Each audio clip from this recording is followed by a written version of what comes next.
আপনি যে কোম্পানিটা দেখেন সেই কোম্পানির মালিক আমি না, আমি কর্মচারী রাকিব মালিক। সে যে এত বড়লোক ভাবে সেটা কাউকে জানাতে চায় না।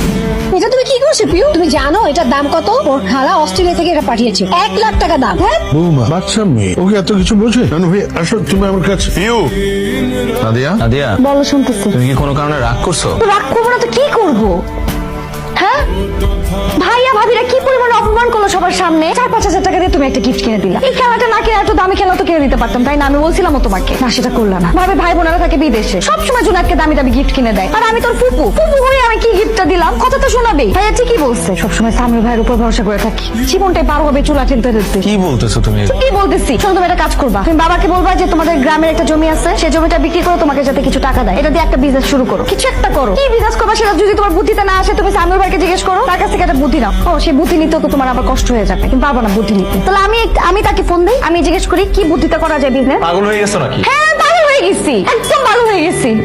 আমার আর মানুষের কথা শুনতে ভালো লাগে না। যখন প্রেম করতে তখন কত কথা শোনাইছো আমাকে, যে নাদিয়া তোমাকে আমি কোনোদিন কোনো কষ্ট ফিল করতে দিব না, আমার দ্বারা তুমি সবসময় ভালো থাকবা, সবসময় আমি তোমাকে সুখে রাখবো। এই আমার সুখ, খুব সুখে সংসার করতেছি আমি। ও লাগে না আমার এগুলো। আমি তোমার হাত ছুঁয়ে কথা দিচ্ছি, আমি বেঁচে থাকতে তোমাকে কখনো কষ্ট পেতে দিব না। হয়তো শহরের উঁচু বিল্ডিং এ বড় ফ্ল্যাট দামি গাড়ি কিনে দিতে না পারি, কিন্তু আমার ভালোবাসার অভাব কখনো তোমাকে টের পাইতে দিব না। হ্যাঁ বলো। তুমি নাকি নতুন একটা ট্যাব কিনে জোনাইদের জন্য পাঠিয়েছো?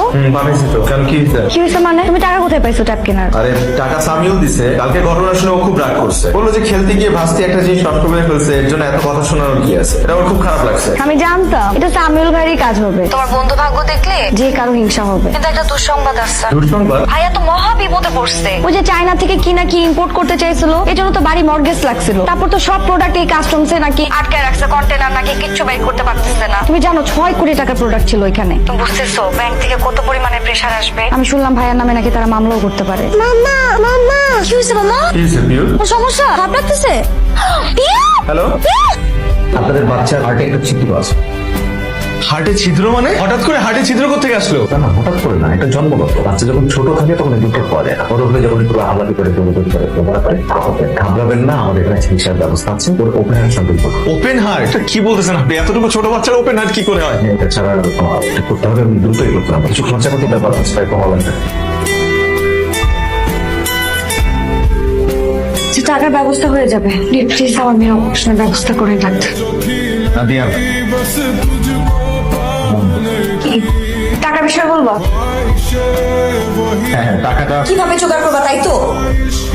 ভাইয়ের কাছ থেকে তো চাইতে পারবো না, ভাই তো নিজেই ডুবে বসে আছে ব্যবসা নিয়ে। কার কাছে চাইতে হবে? সামিউল ভাই আছে তো, সামিউল ভাই, তার কাছে চাইতে হবে, তার কাছে চাইতে হবে। না, আমি তুমি কি চাইতে পারবো না তাই তো? লজ্জা লাগবে তোমার কাছে চাইতে, তাই না? আচ্ছা চাইতে হবে না, এমনি সময় তো সবসময় চাও, সবকিছু করো তাকে দিয়ে। এখন আমার মেয়ের অপারেশন তুমি চাইতে পারবা না, ওর চাইতেও হবে না। তোমার যদি এতই লজ্জা লাগে, এতই যদি তুমি কিছু করতে না পারো, আমি দরকার তার সাথে কথা বলবো।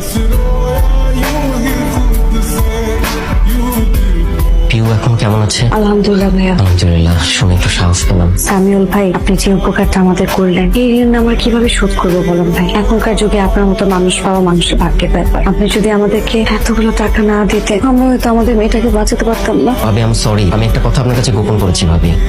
আপনি যে প্রশংসা করছেন, যা কিছু বলছেন আমি করেছি, তার কোনো কিছুরই যোগ্য আমি না। আমি ওর জন্য কিছু করিনি, আমাকে কিছু করতে হয়নি, যা কিছু করার রাকিবই করেছে। মানে? আমি অনেকদিন ধরে একটা কথা আপনার কাছে গোপন করেছি। আপনি যে কোম্পানিটা দেখেন সেই কোম্পানির মালিক আমি না, আমি কর্মচারী রাকিব মালিক। সে যে এত বড়লোক ভাবে সেটা কাউকে জানাতে চায় না। কত কত মসজিদ মাদ্রাসা যে রাকিবের টাকায় চলে তার কোনো ঠিক ঠিকানা নেই। প্রায় 300 ছেলেপেলের ভরণ পোষণের দায়িত্ব নিয়ে নিয়েছে শুধুমাত্র রাকিব।